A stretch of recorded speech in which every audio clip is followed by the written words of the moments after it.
नमस्कार, श्री स्वामी समर्थ. स्वागत आहे तुमचं माझे स्वामी या चॅनलवर. कशा आहात सर्व?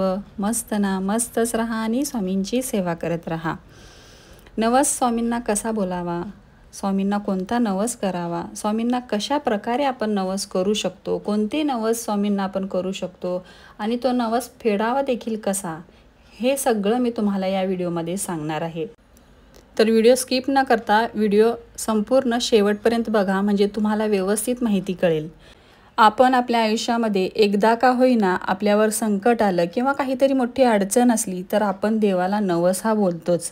मग तो नवस मोठा असू दे किंवा खूप लहान असू दे, म्हणजे खूप छोटा नवस असू दे किंवा खूप मोठा नवस असू दे, आपण एकदा का होईना नवस देवाला हा बोलतच असतो. तर या नवसाचा अनुभव प्रत्येक भक्ताला आलेला असेल की त्यांनी काहीतरी नवस देवाला केलेला आहे आणि त्यांची ती इच्छा पूर्ण झाली आणि त्यांनी तो नवस फेडला.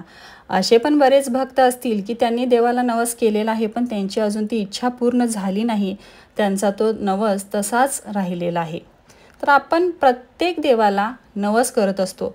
आपली एक मनस्थिती आहे, आपली एक मनाची धारणा अशी झालेली आहे की आपण देवाला नवस बोललो की आपली लगेच इच्छा पूर्ण होईल. आपण जर एखाद्या देवाला जर आपण सांगितलं की मी अमुक अमुक वस्तू देवा तुला अर्पण करतो, तर देव आपलं लगेच ऐकेल, देव आपली लगेच इच्छा पूर्ण करेल, देव आपल्या आयुष्यातील ज्या काही अडचणी आहेत तर त्या अडचणी लगेच दूर करतील, असा आपल्या मनातला एक समज आहे.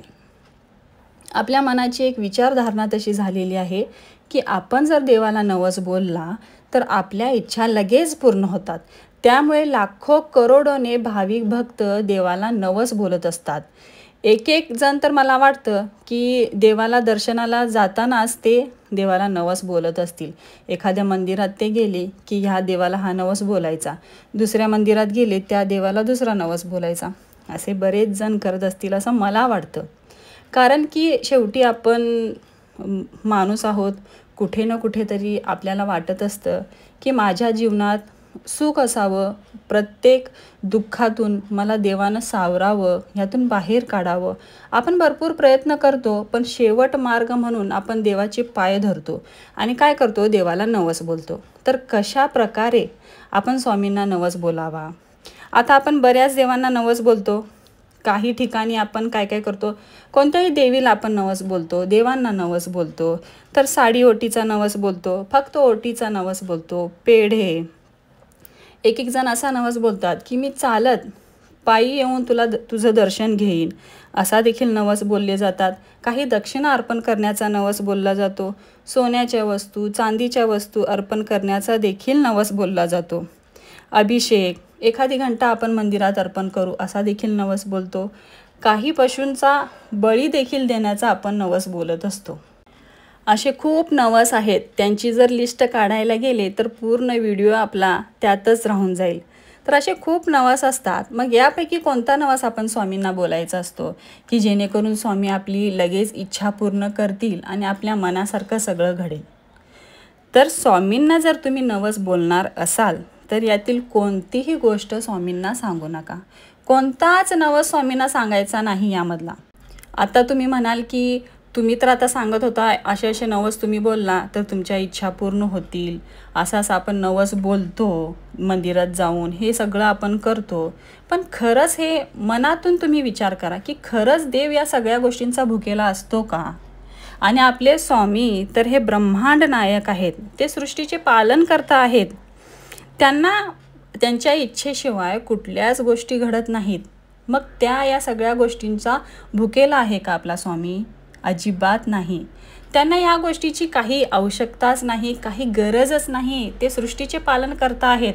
आपण भिकारी आहोत. त्यांनी आपल्याला जीवनदान दिलेलं आहे आणि त्यांनी आपल्याला स्वामींची भक्ती करण्या इतपत आपल्याला योग्य केलेलं आहे, आपल्याला तेवढी बुद्धी दिलेली आहे. हेच आपल्यासाठी खूप आहे. आपण खूप भाग्यवान आहोत की आपण स्वामी भक्त आहोत. तर स्वामींना काय, आपण भिकारी आहोत, आपण शून्य आहोत त्यांच्यासमोर. आपण त्यांना काय देणार? काही सुद्धा देण्याची आपली लायकी नाही, आपली पात्रता नाही तेवढी की आपण स्वामींना काही देऊ शकू. स्वामींना कोणता तरी नवस बोलणे हा सगळा मूर्खपणा आहे असं मला तर वाटतं. कारण की स्वामी हे कुठल्याही वस्तूचे भुकेले नाहीत. स्वामींना फक्त मनातला शुद्ध भाव हवा असतो. त्यांना शुद्ध भाव लागतो फक्त. बाकी काही कुठल्या गोष्टी अर्पण करायची गरज नाही. तुमच्याकडे जर फुलं नसतील स्वामींना अर्पण करण्यासाठी, तुम्ही मनातून श्रद्धेने विश्वासाने तुम्ही स्वामींच्या चरणी फुले ठेवताय असा भाव निर्माण करा. त्याच क्षणी ती फुले स्वामींजवळ पोहोचतात. असा शुद्ध भाव जर तुमच्या मनात असेल तर स्वामींना काहीही देण्याची आणि कोणताही नवस बोलण्याची गरज नसते. राहिली गोष्ट आपल्या इच्छांची, आपल्या अडचणींची. एखादी इच्छा पूर्ण करायची असते. आता आपला माणूस जन्म आहे तर आपल्याला कुठल्या ना कुठली गोष्टीची हौस असते. सुख दुःख हे प्रत्येक जीवनामध्ये प्रत्येकाला येतच असतात. ते आपले प्रारब्ध असतात आणि ते प्रारब्ध आपल्याला भोगूनच संपवायचे असतात. थोडं संयम ठेवा, थोडं धीर धरा आणि स्वामींवर विश्वास ठेवा. ते सगळं ऐकतात. तुमची रोजची जी काही नित्यसेवा आहे ती नित्यसेवा तुम्ही सुरूच ठेवा. 1-2 दिवस त्यामध्ये खंड पडला तरी काही हरकत नाही, पण नित्यसेवा स्वामींची सुरू ठेवा.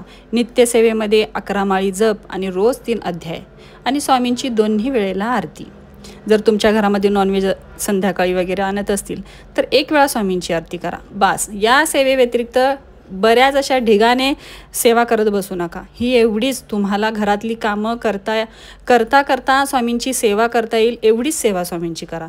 11 माळी एका बैठकीत जमत नसतील तर दोन्ही वेळेला जी तुम्हाला वेळ योग्य वाटेल, फक्त 12 ते 1 पर्यंतची जी वेळ असते त्या वेळेमध्ये स्वामींची सेवा करू नका. या सेवेमध्ये स्वामींची सेवा करा आणि स्वामींवर विश्वास ठेवा. ज्या काही अडचणी आहेत, जे काही संकट आहे, स्वामींना गारा न घाला. स्वामींना तळमळीने सांगा. स्वामींना तळमळीने प्रार्थना करा. रोज त्या गोष्टीची प्रार्थना करा. स्वामी ते ऐकतात आणि जेव्हा तुमची योग्य वेळ येईल तेव्हा स्वामी तुम्हाला ते देणारही. स्वामी आपल्याला द्यायलाच बसलेले आहेत. का स्वामी आपले वैरी नाहीत की आपलं वाईट करतात आणि बाकीच्यांचं चांगलं करतात. आपले काही प्रारब्ध असतात, मागच्या जन्मीचे असतात, ह्या जन्मीचे असतात. कळत न कळत आपल्याकडून काही गोष्टी घडलेल्या असतात, ते आपल्याला देखील माहिती नसतात. त्यामुळे आपले ते प्रारब्ध आहेत समजून तुम्ही ते भोगा आणि ते भोग तुम्ही भोगून संपवा. म्हणजे तुमच्या इच्छा लवकरच स्वामी पूर्ण करतील. कोणताही नवस स्वामींना बोलायची गरज नाही. जर तुम्हाला स्वामींना काही ना काहीतरी नवस बोलायचाच असेल तर अशा प्रकारे स्वामींना नवस बोला की मी एखाद्या गोरगरिबाची मदत करेन. स्वामी माझं हे तुम्ही काम करा. मी एखाद्या गरजू व्यक्तीची, गोरगरिबांची मी म्हणजे आर्थिक परिस्थितीने थोडेफार पैसे देऊन मी त्यांची मदत करेन किंवा माझ्याकडून जेवढी रक्कम त्यांना देता येईल तेवढी मी त्यांना देईन. एखाद्या व्यक्तीला दान करीन, अन्नदान करेन. स्वामी माझी ही इच्छा पूर्ण करा. मी एवढ्या व्यक्तींना अन्न जेवू घालेन. अशा प्रकारे स्वामींना नवस बोला. आणखीन कोणी जरी दवाखान्यामध्ये जर असेल तर त्यांच्या काही लोकांना म्हणजे दवाखान्यासाठी देखील त्यांच्याकडे पैसे नसतात. तर अशा व्यक्तींची मी मदत करेन. स्वामी माझी ही इच्छा पूर्ण करा. मी अशा व्यक्तींना मदत करेन. दवाखान्यात एखाद्या व्यक्तीला मी पैशांची मदत करेन किंवा त्या तुम्हाला जर नवस बोलायचाच असेल तर अशा प्रकारे स्वामींना नवस बोला. बघा तुमच्या इच्छा लवकरात लवकर स्वामी पूर्ण करतील. आणि काय होतं ना, आपण जेवढं दानधर्म करतो, एखाद्याचे आशीर्वाद घेतो, तेवढे आपले प्रारब्ध कमी कमी होत जातात. आपल्या पापाचा जो परडा आहे तो खाली जात असतो आणि पुण्याचा परडा वर येत असतो. तर त्यामुळे अशा गोष्टी तुम्ही करा. अशा गोष्टींचा नवस स्वामींना बोला. म्हणजे तुमच्या इच्छा लवकरच स्वामी पूर्ण करतील आणि स्वामींचा वरदहस्त तुमच्यावर कायम राहील. बघा तुम्हाला या गोष्टी पटतायत का? आणि पटत असतील तर आजपासूनच असल्या गोष्टींचा नवस स्वामींसमोर तुम्ही करा. असा विचार करा की एक प्रकारे मी ही स्वामींची सेवाच करतो आहे. आजचा व्हिडिओ इथेच थांबवते. व्हिडिओ तुम्हाला आवडला असेल तर व्हिडिओला लाईक, शेअर आणि चॅनलला सबस्क्राईब करा. पुन्हा भेटूया नवीन एक अशा व्हिडिओमध्ये. तोपर्यंत सर्वांना श्री स्वामी समर्थ.